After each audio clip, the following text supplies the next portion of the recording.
अभी को सद्बुद्धि दे स्वाहा। सर हम 2021 से सब इंस्पेक्टर भर्ती के पीड़ित अभ्यर्थी है। हम भगवान से और इस महायज्ञ के माध्यम से सरकार से सद्बुद्धि की कामना करते हैं। भगवान सरकार को सद्बुद्धि दे। आरपीएससी ने किया शर्मसार, पेपर लीक कर बने फर्जी थानेदार। और राजस्थान में जो एसआई पेपर लीक हुआ था, जिस तरह से बड़े स्तर पर धांधलियां हुई और उसके बाद राजस्थान स्पेशल ऑपरेशन ग्रुप लगातार फर्जी थानेदारों को गिरफ्तार कर रही है। कई बड़े मगरमच्छों पर शिकंजा कसा जा रहा है, लेकिन जो अभ्यर्थी हैं वो लगातार इस भर्ती को रद्द करने की मांग उठा रहे हैं। तो सालों से गांव बेड़ छोड़कर शहरों में कोचिंग सेंटर्स में लाखों रुपए लगाकर तैयारी कर रहे थे, उनके साथ कहीं ना कहीं कुठाराघात हुआ है। और ऐसे में इस भर्ती को रद्द करने की मांग पिछले काफी समय से उठती आई है, लेकिन सरकार नहीं सुन रही है। और लेकिन अभ्यर्थी है वो नए नए जतन करते जा रहे हैं। बेरोजगार है, करे भी तो क्या करे, घर पर निठल्ले बैठकर करे क्या। सरकार को जगाने के लिए अब सद्बुद्धि यज्ञ किए जा रहे हैं। तस्वीरें जयपुर के शहीद स्मारक भी है, जहां पर एसआई भर्ती 2021 को रद्द करने की मांग जोर पकड़ रही है। ये अभ्यर्थी है मंत्रोच्चार करके सरकार को सद्बुद्धि देने की प्रयास कर रहे हैं, ताकि सरकार तक आवाज उठे, सरकार तक बात पहुंचे। बात करते हैं अभ्यर्थियों से ही, हर एक तरीका अपना चुके हो, लेकिन अब क्या सरकार लगता है कि सुनेगी भी कभी? को सद्बुद्धि दे स्वाहा। सर हम 2021 से सब इंस्पेक्टर भर्ती के पीड़ित अभ्यर्थी है।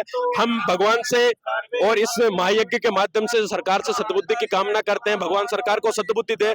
हम इस भर्ती में भर्ती रद्द की मांग इसलिए कर रहे हैं कि अब एसओजी ने कह दिया है कि भर्ती परीक्षाओं के 6 के 6 पारियों के पेपर लीक हुए हैं और पीएचक्यू ने इस बात की अनुशंसा कर दी है कि इस भर्ती परीक्षा को रद्द किया जाए। जब सरकार की जांच एजेंसियां, सरकार के अधिकारी लोग इस बात को स्पष्ट तौर पर स्वीकार रहे हैं कि भर्ती परीक्षा के में धांधलेबाजी हुई है, पेपर लीक हुए हैं, तो माननीय मुख्यमंत्री जी को भी संवेदनशीलता दिखानी चाहिए और इस बात को स्वीकारना चाहिए कि सब इंस्पेक्टर भर्ती परीक्षा में पेपर लीक हुआ है और इस भर्ती परीक्षा को पूर्णतः निरस्त किया जाना चाहिए और पूर्ण पारदर्शिता के साथ एक दिन में आयोजित किया जाना चाहिए। मांग कई बार उठती है, जब इतनी बड़े स्तर पर धांधली हो गई है तो फिर सरकार क्यों नहीं सुन रही है? वजह क्या है? क्या कोई राजनीतिक दांवपेच बीच में आ रहा है? सर हमें तो बिल्कुल लग रहा है कि इसमें कांग्रेस सरकार से इन्होंने हाथ मिला लिया। फर्जी थानेदार के बिश्नोई जी का, जोगाराम पटेल जी का बयान था और उन्होंने कहा था कि पहले ऐसे अभ्यर्थियों को भी देखा जाएगा जो अपनी मेहनत से लगे। सरकार से हम एक ही चीज मांग करते हैं, जब मेहनती युवा इतने बड़े फर्जीवाड़े में सेलेक्ट हो सकते हैं तो वो नई भर्ती जब सरकार निकालेगी तो कम से कम 1500 पदों पर भर्ती होगी, नहीं तो उसमें भी तो सेलेक्ट हो सकते हैं मेहनती अभ्यर्थी। तो हम तो सरकार से एक ही मांग करते हैं, इस भर्ती को परीक्षा को रद्द किया जाए, हम पीड़ितों को न्याय दिया जाए। आपने भी तैयारी की थी, सालों साल तैयारी की, फिर जैसी परीक्षा आई, परीक्षा दी, कई अभ्यर्थी चयनित भी हुए, फिर पेपर लीक का मुद्दा आया, क्या लगा था उस टाइम? क्या करें? जब हमें तैयारी करे थे तब तो लगा था कि हमारा सिलेक्शन हो जाएगा, लेकिन जैसे ये खबरें आई कि पेपर लीक हो गया तो हम बिल्कुल हताश हो गए थे कि हम किस दौर में गुजर रहे हैं। ये लगातार सरकारें चेंज हो रही है, इनके चेहरे चेंज होते हैं लेकिन नीतियां चेंज नहीं हो रही हैं। एक सख्त नीतियां नहीं बना पा रहे हैं और नीतियां बना भी देते हैं तो इम्प्लीमेंट नहीं कर पा रहे हैं। आखिर सरकार को ऐसी क्या है, इन पेपर माफियाओं से क्या मोह लगा हुआ है जो बार बार ये पेपर लीक कर देते हैं और इनको बचाने का प्रयास करते हैं। हालांकि हमारी भी देखे हम किन हालातों में, किन परिस्थितियों में तैयारी करते हैं, इसलिए सरकार इन हमारी पीड़ितों की मांग सुने और इस भर्ती को रद्द करे और न्याय देने का काम करे। न्याय देने का काम करे। और इसी को लेकर ये आज जयपुर के शहीद स्मारक की तस्वीरें हैं, जहां पर न्याय की उम्मीद लिए यहाँ पर अभ्यर्थी बैठे हैं। कब तक चलेगा ये सब कुछ? जब तक हमें न्याय नहीं मिल जाता तब तक ये चलता रहेगा। गोंडे और जिस तरह का हमने न्याय हो रहा है, सरकार को सुनना चाहिए, हमारे बारे में, हमारी तकलीफ के बारे में सुनना चाहिए, ताकि सरकार जल्दी जल्दी निर्णय ले सके कि भर्ती रद्द हो और नई से दोबारा भर्ती हो और ये भर्ती टाइम पे हो, बल्कि इसमें ज्यादा देरी न हो। देखिए, इस भर्ती को एक नई प्रक्रिया के तहत करवाने की युवा मांग कर रहे हैं। अलग अलग जगह से आए हैं, एग्जाम दिया, चयनित नहीं हुए, लेकिन उससे बड़ी ठेस जो कि पेपर लीक की थी। लगातार पेपर लीक होते आए हैं राजस्थान में, और एसआई का पेपर लीक हुआ। कई ऐसे थानेदार जो फर्जी पकड़े गए हैं वो ट्रेनिंग तक चले गए। उम्मीद ऐसी? सर ये सिस्टम की लिपापोती है, जो इतने सारे एसओजी के पास सबूत है, सारी चीजें है, तथ्य मिल गए, चोरी के प्रमाण मिल गए, सब चीज हो गई, रद्द होनी चाहिए। 42 जनों को पकड़ के आरपीएफ से ले गए, उनको जेल हो गई, सब चीज हो गई। इसके बाद भी सरकार इस भर्ती को रद्द नहीं कर रही है, तो हम यही कोशिश कर रहे हैं कि ये भर्ती रद्द हो।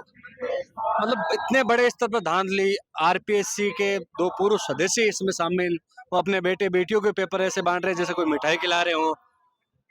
बाकी आम युवा क्या फिर उम्मीद करे? सर, ये हवन के माध्यम से सरकार को हम यही अवगत कराना चाहते हैं, जिस प्रकार प्राचीन काल में भी एक हवन का ये सिस्टम था कि इसमें ये माना जाता है जो गंदगी जो बिछी हुई है, गंदगी नाश, उसका नाश और सत्य का विजय हो। इसी तरह हम चाहते हैं ये हवन के माध्यम से सरकार को सद्बुद्धि आए और इसके बारे में जो भी है डिसीजन यथाशीघ्र पॉसिबल हो, इतना जल्दी से जल्दी लिया जाए, ताकि युवाओं को एक आशा की किरण का जो है वो प्रोसेस और आगे बढ़ने का पता चले। लेकिन सरकार तो हर तरीके से जब चीज सामने आ चुकी है, कई सरकार के मंत्री भी ऐसे सामने आए हैं जो शायद इस पेपर को रद्द नहीं करना, भर्ती को रद्द नहीं करवाना चाहते। क्यों? सर, क्योंकि राजस्थान में सरकारें तो आती जाती रहेगी। जब पिछले 5 साल पहले कांग्रेस थी, अब बीजेपी आई, तो बीजेपी आने का कारण भी मेन मुद्दा यही था, युवाओं को रोजगार के लिए। तो हम यही चाहते हैं कि बीजेपी जिस मुद्दे पे सरकार अपने पैर पर जमाए हुए राजस्थान में, तो हम नहीं चाहते कि इसी मुद्दे पे बीजेपी को अपने वापस पवेलियन लौटना पड़े और यही कांग्रेस का वापस रिगठन हो, ऐसा पॉसिबल नहीं होना चाहिए। भजनलाल सरकार से हम यही चाहते हैं कि ये जो गलती है और ये युवाओं की उम्मीद है कि वास्तव में एक नई वो पहल करें, आरपीएससी सिस्टम जहां भी जो कुछ गड़बड़ियां है उनको व्यवस्थित किया जाए। अगली तरफ से हमको ये फैसला, वास्तव में ये चुनौतियों का सामना नहीं करना पड़े। सिस्टम को कैसे सुधारा जा सकता है फिर? सिस्टम को, सरकार को इसमें आरपीएससी के अंदर पूरी पुनर्गठन करके उसको सुधारा जा सकता है सर। और इसके अलावा जितने भी भ्रष्ट अधिकारी है, उन भ्रष्ट अधिकारियों के विरुद्ध कार्रवाई करें और कार्रवाई करके उनको सलाखों के पीछे भेजें, ताकि आगे से कोई इस प्रकार के कृत्य करने से बचे। भाजपा जब सरकार में नहीं थी, विपक्ष में थी, तो उन्होंने चुनाव के समय मुद्दा बनाया कि आरपीएससी को भंग करो, भंग करो। आज इतने महीने बीत चुके हैं, सरकार में आए, कब होगी भंग? पहले भी ये मुद्दा उठाया था डॉक्टर किरोड़ीलाल बाबा ने, और उस टाइम में भी बोला था कि ऐसा ही रद्द करो, लेकिन अब भी उनकी सरकार भी आ चुकी है। उन्होंने सीएम को पत्र भी लिखा है कि इसको रद्द किया जाए, लेकिन अभी भी सीएम साहब ने अभी इस पे कोई वो नहीं दिया है। तो मेरे हिसाब से एसआई भर्ती को रद्द करना चाहिए। इसमें लगभग 70-80% बच्चे हैं वो पर्ची है। बिल्कुल बात ये भी निकल के आ रही है कि जब राजनेताओं का उसमें एक तरह से कहें कि पूरे आरपीएससी में जो चयन प्रक्रिया होती है उनमें उनके रिश्तेदार रहते हैं, तो फिर ऐसा ही होगा। क्या पारदर्शिता नहीं होनी चाहिए उसमें? होनी चाहिए बिल्कुल, और आरपीएससी का पुनर्गठन होना चाहिए। उसमें जो भी लिप्त है उनमें उनको वहां से निकाला जाए और उनके ऊपर कड़ी से कड़ी कार्रवाई की जाए। देखिए, ये तस्वीर है शहीद स्मारक पे है। अभ्यर्थी जतन कर रहे हैं सरकार को जगाने के लिए। ये हवन एक सद्बुद्धि यज्ञ कहा जाता है, ताकि इसके जरिए वो सरकार को बता सके कि उनकी पीड़ा क्या है और सरकार उनकी बात सुने। और जो सिर्फ एसआई भर्ती 2021 को रद्द करने की ही इनकी मांग है। ये कह रहे हैं कि यदि भर्ती रद्द कर दी जाती है, सरकार का फैसला कहीं ना कहीं उनके लिए, युवाओं के लिए एक उम्मीद की किरण होगा, क्योंकि यदि भर्ती नए सिरे से, नए तरीके से होगी तो शायद जो चयनित अभ्यर्थी आएंगे वो कहीं ना कहीं पेपर लीक या धांधली करके नहीं, बल्कि ऐसे जो थानेदार बन के आएंगे जो कि राजस्थान पुलिस के एक तरह से कहेंगे जो काबिल के तौर पर जो काबिल होते हैं, वो ही इस भर्ती परीक्षा में चयनित होंगे। कैमरा सहयोगी मनोज के साथ विशाल शर्मा, जयपुर, राजस्थान तक।